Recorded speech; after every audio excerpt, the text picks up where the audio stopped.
Welcome to the Real Credit Talk Show, audio edition. I'm your host, Tiana Mayers, also known as Lady T.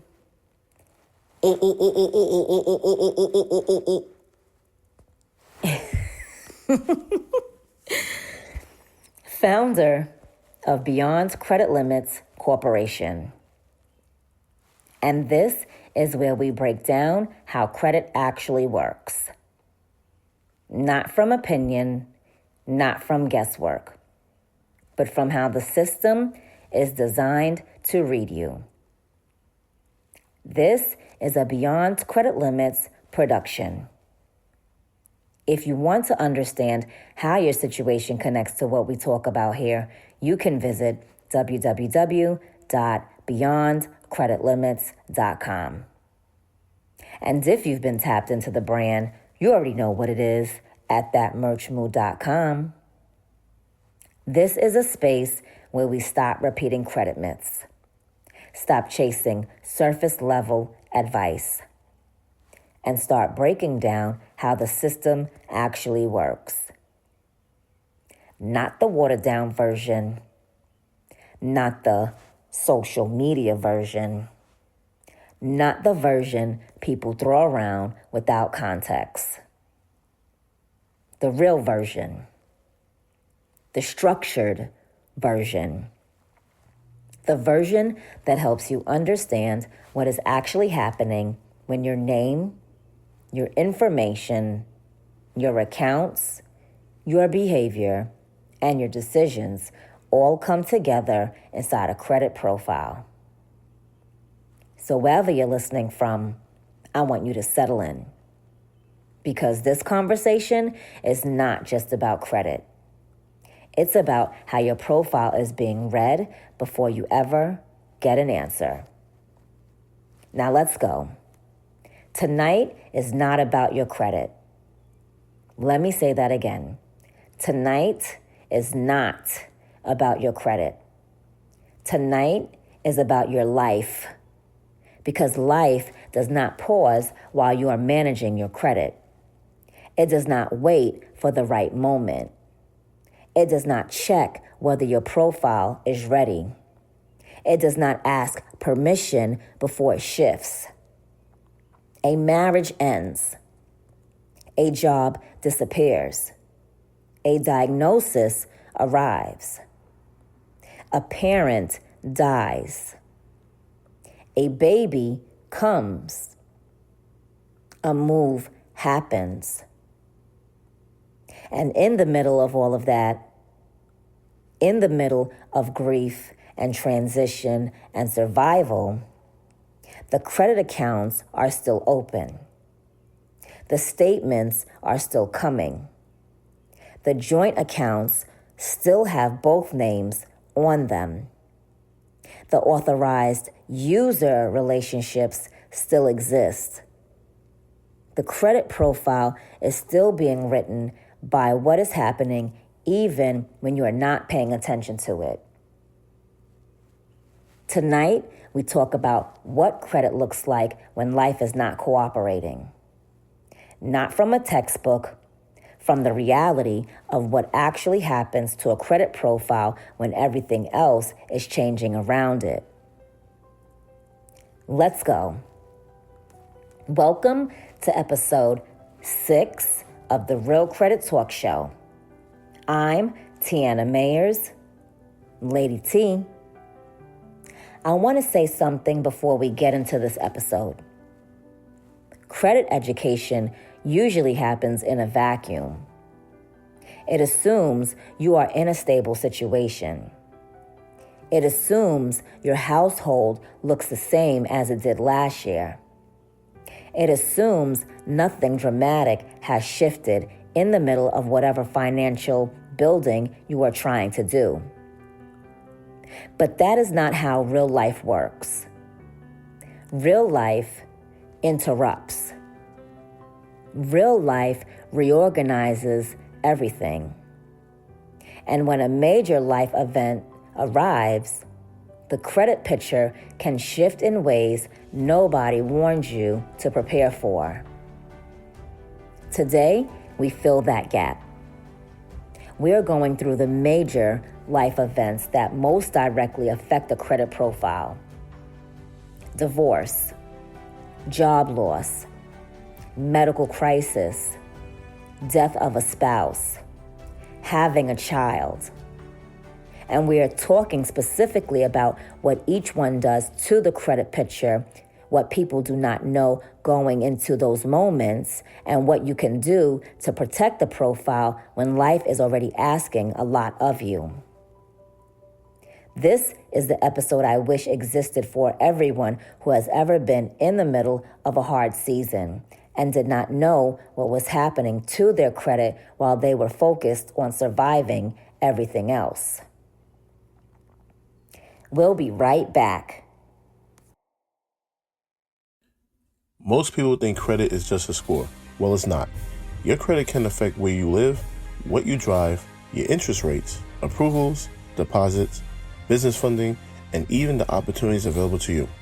At Beyond Credit Limits, we help customers understand how the system actually works.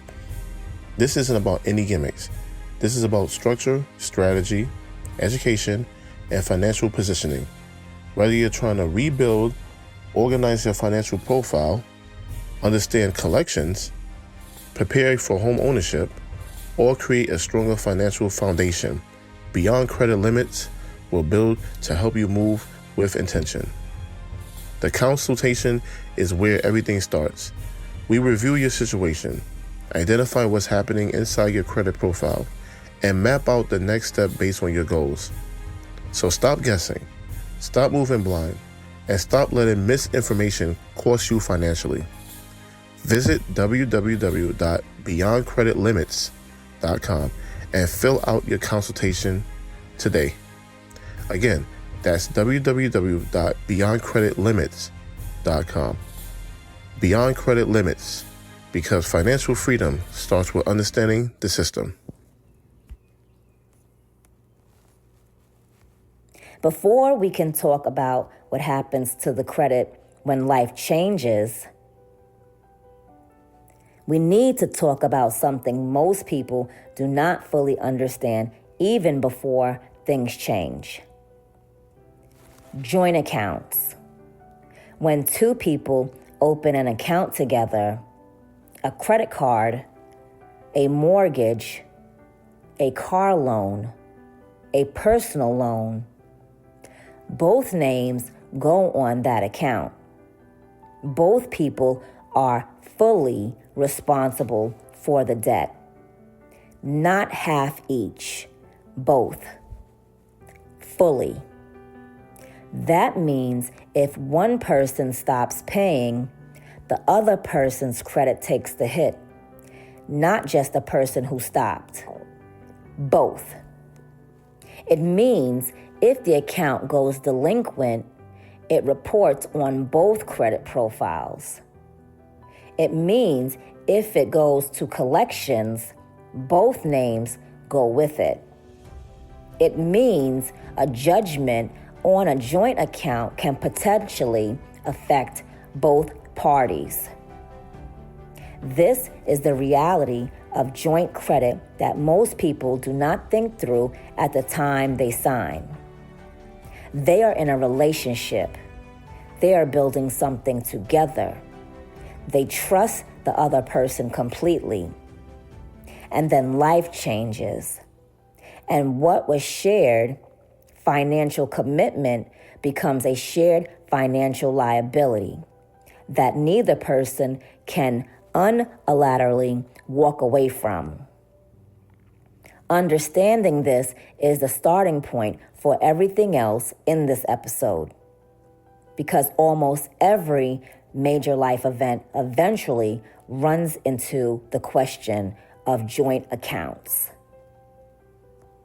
Divorce is one of the most significant credit events a person can go through, and it is one of the least prepared for. Here is the thing most people do not know going in. A divorce decree does not separate your credit. A judge can order your spouse to pay a joint account. That order is between you and your spouse and the court. It is not between your spouse and the creditor. The creditor was not in that courtroom. The creditor did not sign that agreement, and the creditor is under no legal obligation to remove your name from a joint account because a divorce decree says your spouse is responsible for it. If your spouse was ordered to pay that account and does not pay it, the late payment reports on your credit too. The collection reports on your credit too. The charge-off reports on your credit too. This happens more than people realize, and it happens while the person has already moved on, already rebuilt, already thought they were in the clear. And then an account they thought was handled shows up on their report because the person who was supposed to pay it did not. So what do?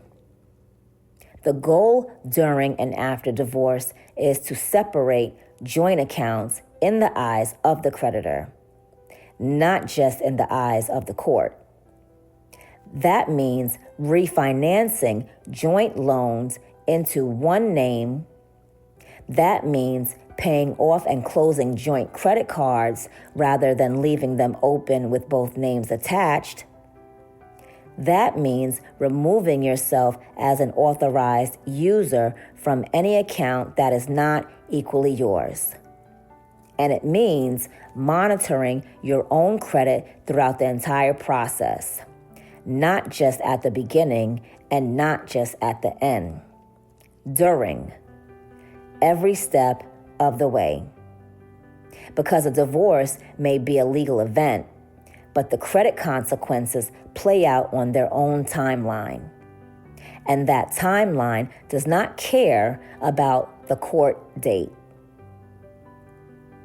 When income stops, the pressure on credit accounts starts immediately. Most people know this instinctively. What they do not always know is what to do in the window between the job loss and the moment the accounts start to feel it. That window is where the most important decisions get made. The first thing to understand is that creditors have hardship programs. These are internal programs that most creditors do not advertise widely, but they do exist. And they can include things like temporarily reduced minimum payments, interest rate reductions for a set period, deferred payment arrangements where payments are paused without triggering a delinquency, waived fees during the hardship window. These programs are not automatic. You have to call and ask for them. You have to explain the situation. And you have to do it before you miss a payment, not after. Once a payment is missed, you have fewer options. The delinquency is already on its way to the record. And a creditor who might have worked with you proactively is now in a different posture entirely. So the single most important move after a job loss is to contact your creditors before the first payment is due that you cannot make. Not after, before. The second thing to understand is that unemployment itself does not show up on a credit report. Employment status is not a reported credit factor. What shows up is behavior. Missed payments show up. High balances show up. Accounts going delinquent show up. The job loss itself is invisible to the credit profile, but the financial strain that follows it is not. Which means the goal during a job loss period is to protect the accounts even when the income is not there to make it that easy. A medical crisis does not just affect your health. It reorganizes your entire financial picture. Medical bills arrive, sometimes in amounts that are shocking, sometimes for procedures and stays and treatments that were not planned, not budgeted, not anticipated. And then the bills sit. Because when someone is focused on recovery or on caring for someone who is sick, a stack of paper on the counter does not always get the immediate attention it needs. Here is what most people do not know about medical debt. Medical debt has gone through significant changes in how it is treated on consumer credit reports. Major credit bureaus have removed paid medical collections from consumer credit reports. They have also raised the threshold for unpaid medical collections that can appear on a report. And work continues at the federal level to further limit the role of medical debt in credit reporting.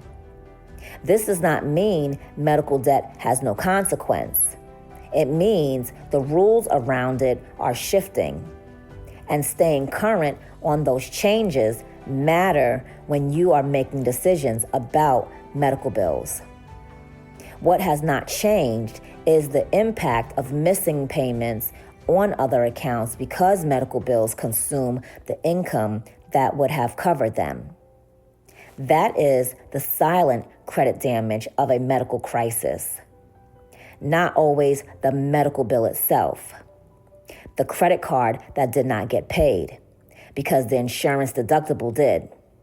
The car payment that was skipped because the out-of-pocket maximum hit first.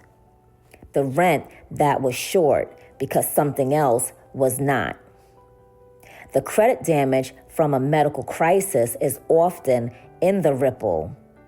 The accounts that went untouched while the medical bills got the attention. Knowing that helps your triage correctly.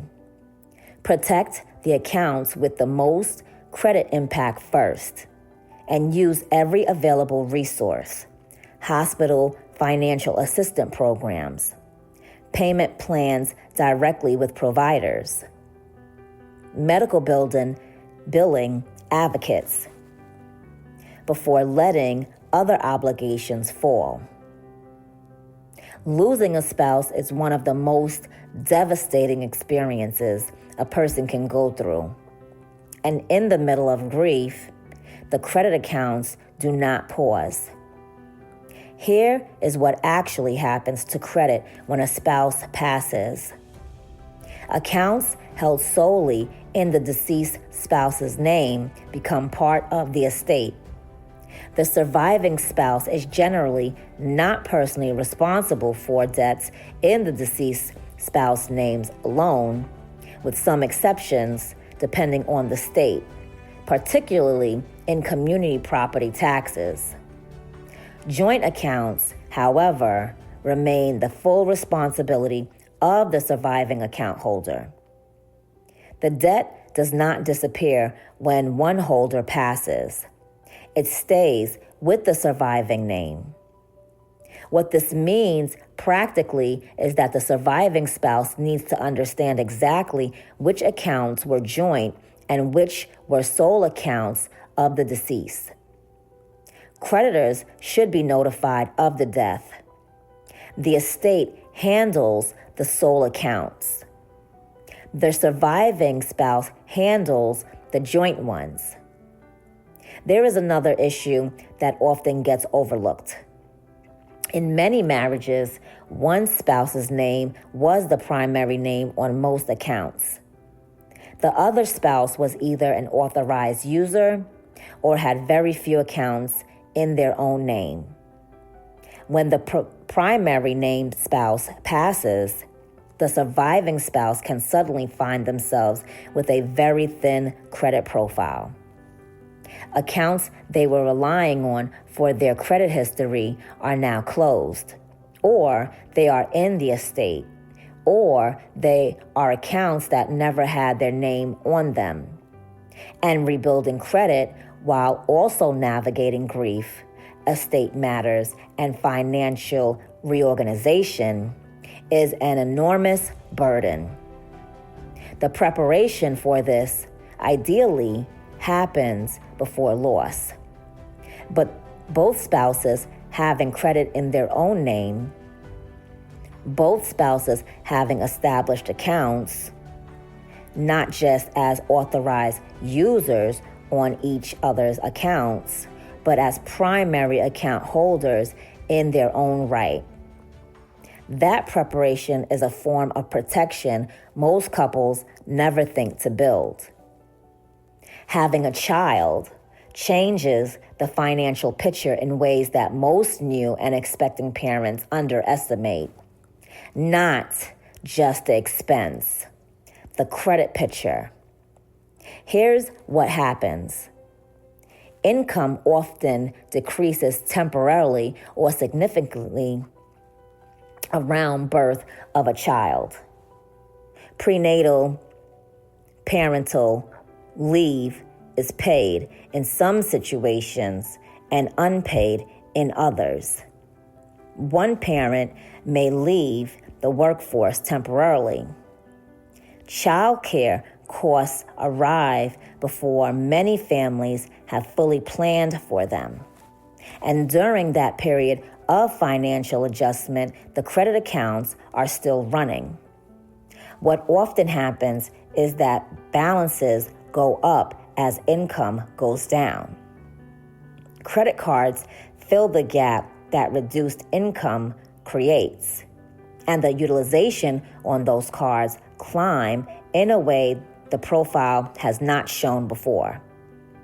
That shift is visible, and if it is sustained over several months, it becomes a pattern of rising balances and tighter margins. Right at the moment, many new parents are also seeking larger apartments, bigger homes, or new vehicles.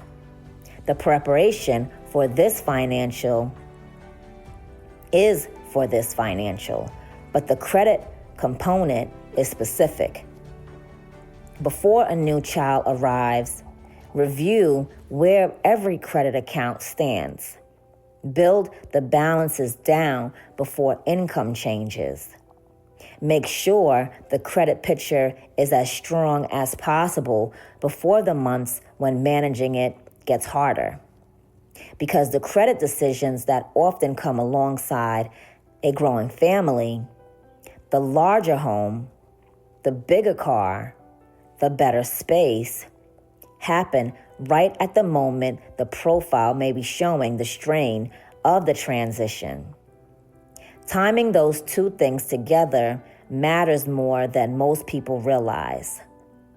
Moving, particularly across state lines, creates more credit activity than most people expect.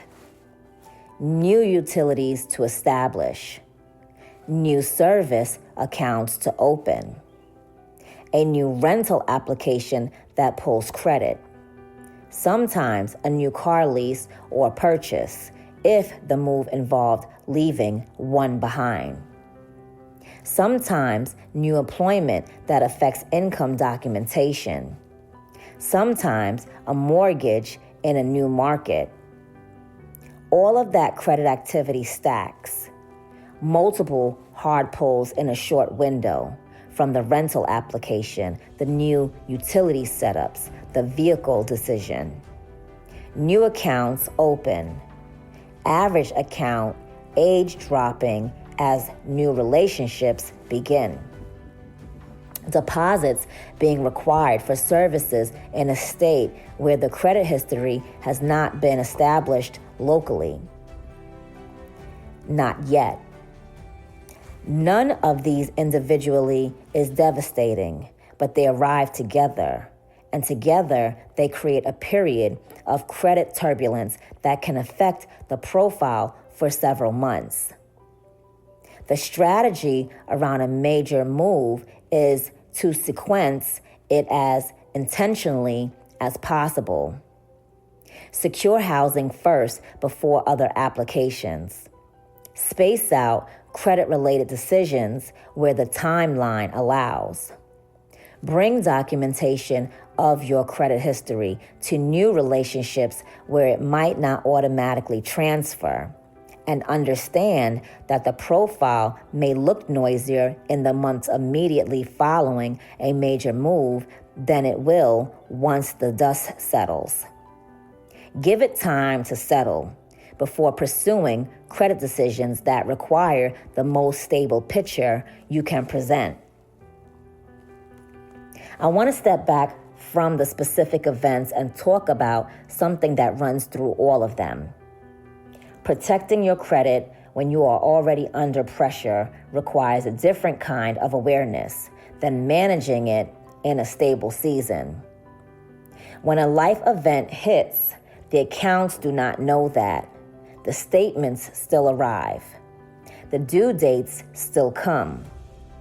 And the decisions you make or do not make in the weeks and months surrounding that event shape what the credit profile, the credit picture looks like coming out of it. Triage in a credit context means, or triage, knowing which accounts carry the most consequence if they fall behind, and directing your available resources there first. It means calling creditors before accounts go delinquent while options are still on the table. It means asking specifically about hardship options, deferral programs, and temporary relief arrangements that most creditors have but rarely advertise. And it means not going silent. Going silent during a hard season is the most damaging thing you can do to a credit profile that might otherwise survive the event intact. Credit is more forgiving of people who communicate than the people who disappear. At some point, the acute phase of a life event passes. The divorce is final. The new job starts. The recovery happens. The grief softens enough to function. And then comes the question, where do I begin? The answer is not to start by fixing everything at once. The answer is to start by knowing exactly where things stand. Call all 3 credit bureaus and get the full picture. Go through what came through the hard season intact, what took damage during it, and what may have changed hands or status while attention was elsewhere. From that clear picture, the path forward becomes visible. Stop any active damage first. If accounts are still going delinquent, that is the first thing to address. Stabilize what is still open. Then turn attention to what was damaged. Give the profile time. A credit record disrupted by a genuine life event recovers on its own schedule. Trying to force it faster often creates new disruption on top of old damage. The work is steady, not frantic. And steadiness after a hard season is what actually moves the picture forward. People come out of hard seasons with stronger profiles than they had going in. It happens when there is clarity about where things are and willingness to work from that place honestly. Before I get into the questions, if you have a credit question you want answered on this show, submit it to the Real Credit Talk Show at beyondcreditlimits.com. Include your first name and your state you are from, or submit anonymously. Your choice. I read every submission, and your question may be featured right here on a future episode. Now let's get into the questions. Denise from Georgia. I went through a divorce 2 years ago, and my ex was supposed to pay our joint credit card. He didn't. Now it's on my credit as a late payment. What can I do about this? Denise, this is one of the most common situations that comes out of a divorce, and one of the most painful, because you did everything right legally and still ended up carrying the consequence. Here is the honest answer. The late payment is accurate, meaning the account did go late and your name was on it.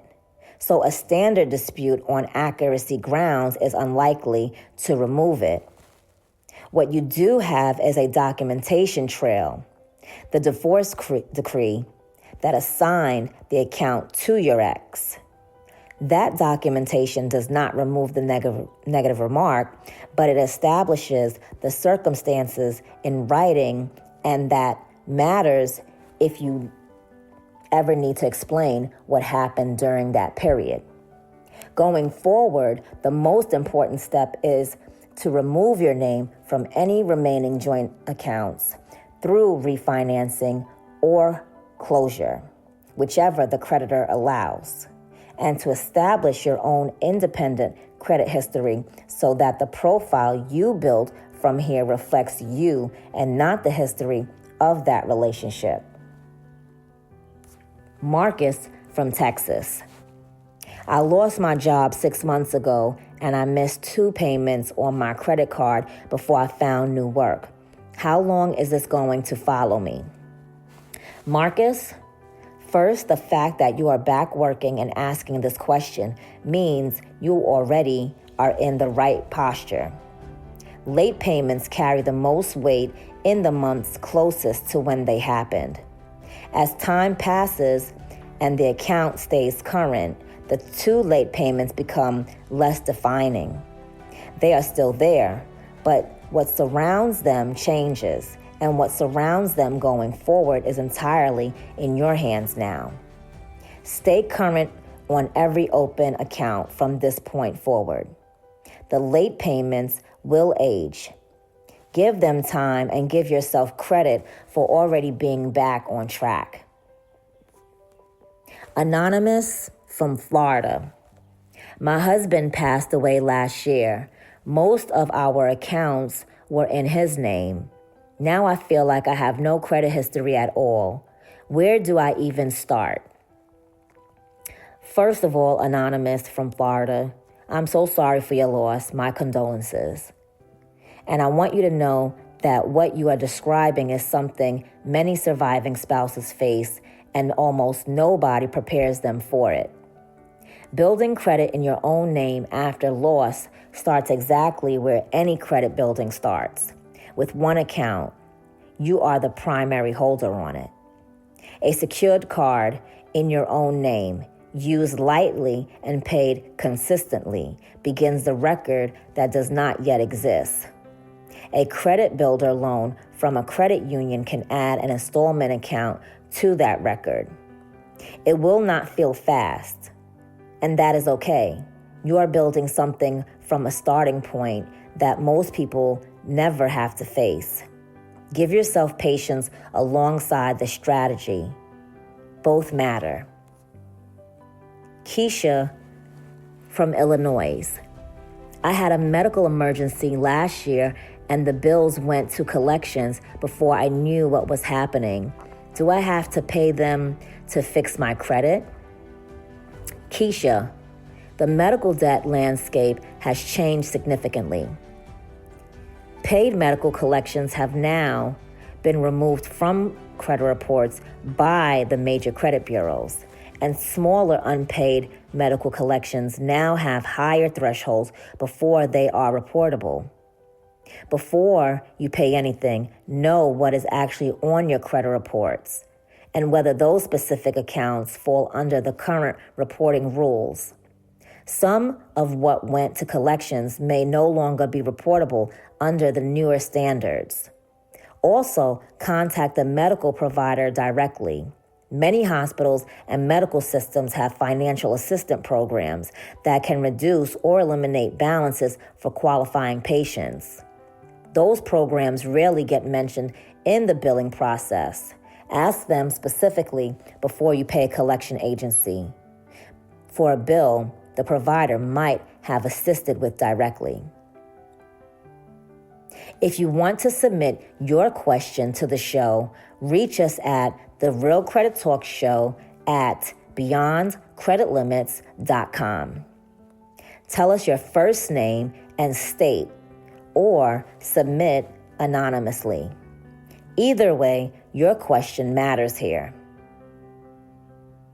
We started this episode by saying life does not pause while you are managing your credit. And that is true in both directions.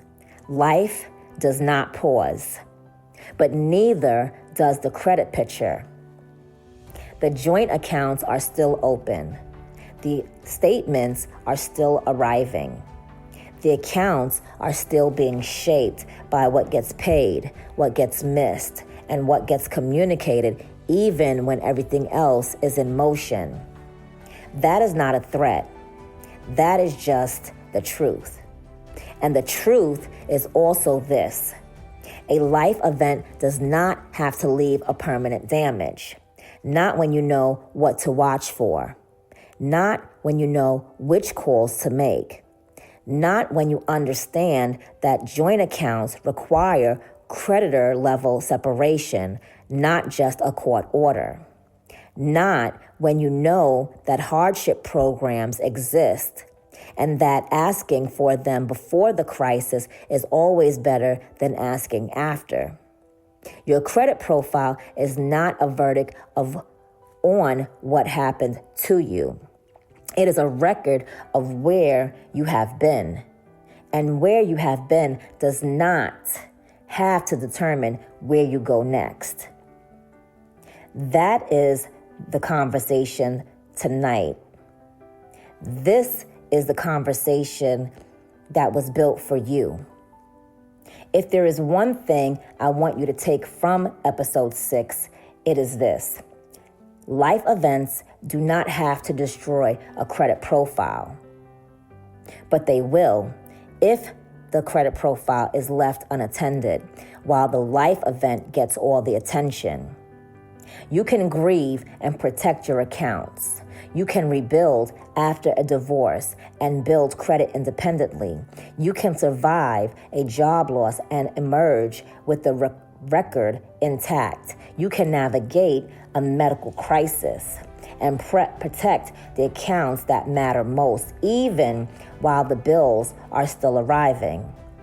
None of it is easy, but all of it is possible when you know what is happening to the credit picture and you make informed decisions instead of letting the profile run without direction. Life changes. I'm gonna tell you that, okay? Life be lifing, for real. I don't even know how else other to say it, but that's just what it is. Your credit does not have to change with it in ways that hurt you the most. That is what knowing makes possible. Before I close, I want to leave you with this. No question is insignificant. Your questions matter because you matter. And for everyone who is in the middle of a hard season right now, a divorce, a loss, a health crisis, a transition you did not plan for, I want you to hear this. Your situation is not too complicated to address. Your profile is not too damaged to rebuild. And you are not too far behind to move forward. Sometimes the hardest season produces the most clarity. And clarity, when you act on it, builds something that hard seasons cannot take back. Submit your questions to the Real Credit Talk Show at beyondcreditlimits.com. Again, submit your questions to the Real Credit Talk Show at beyondcreditlimits.com. Include your first name and state, or submit anonymously, your choice. Your question could be answered right here on the show. Ask the question. Respect the process. Give yourself the grace to rebuild. And move with the kind of intention that only comes from understanding that what happened to you does not have to be the final word on where you go from here. This has been the Real Credit Talk Show, hosted by me, Tiana Mayers, Lady T, founder of Beyond Credit Limits Corporation. Visit us at www.beyondcreditlimits.com. And if you know the brand, you already know what it is. www.thatmerchmood.com. Until next time, keep learning, keep positioning, and keep moving with intention. Have a good night.